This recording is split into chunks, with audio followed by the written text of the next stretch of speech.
তার বইটা নিহিরে আমি আর বাইতে পারলাম না।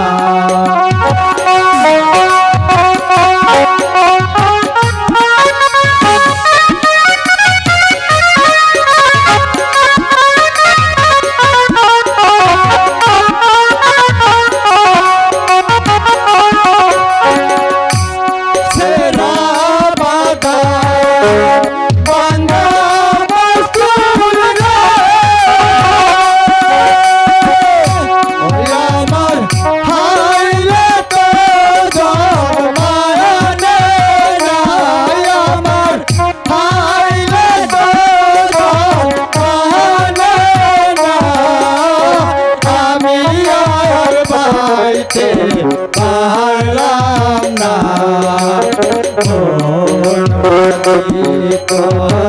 বইটা নিহিরে আমি আর বাইতে পারলাম না।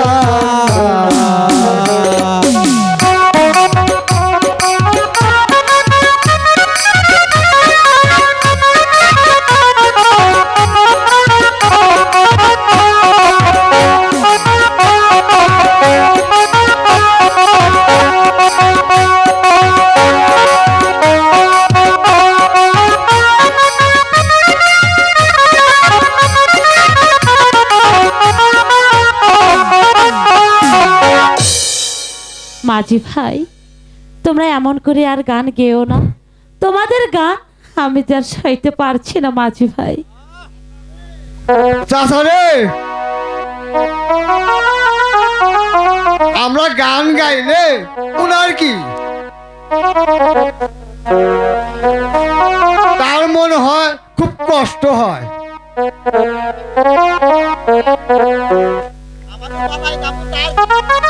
আমার যে গলায় গাবো তার কি দুঃখ?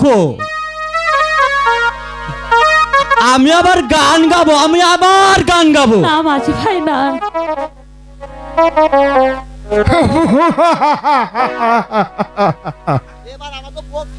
এবার আমাকে বকশিস দেন। ঠিক আছে মাঝি ভাই। বাড়ি হতে আসার সময় আমার শাশুড়ি মা আমার এই আঁচলে কি যেন বেঁধে দিয়েছে তা আমি জানি না। আমার এই আঁচলে যা বাধা আছে আমি তোমাদেরকে তাই দিয়ে যাব মাঝি ভাই। আচ্ছা দেন দেখি। এই নাও মাঝি ভাই। দুই তলা বিল্ডিং হয়েই যাবো গাইছে রে। চাচা রে,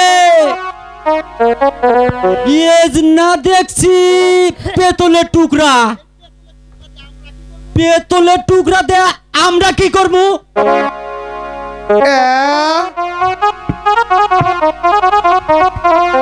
দিদি তো বড় চালাক লোক রে, আমাকে পেতল দিয়ে ঠকাইয়া গেছে। বলেন। না না না, তোমাদের আমি আর পার করব না। টাকা না দিয়া পেতল এই দেখেন আমাকে ঠকাইয়া গেছে।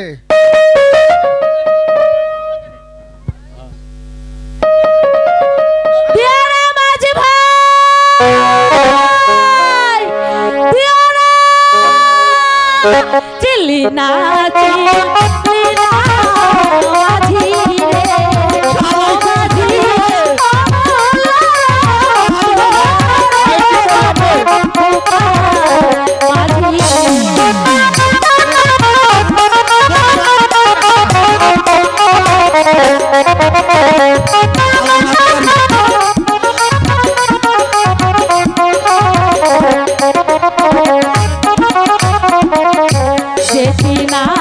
রে,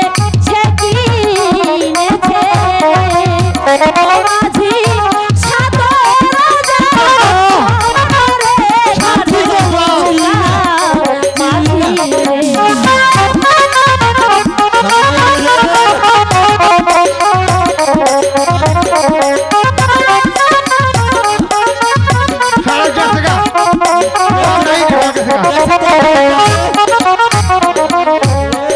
সকালে দেখতে পাবি রে ও মাঝি ধোপা বাড়ির ধান রে ঘাটে ধোপা মাঝি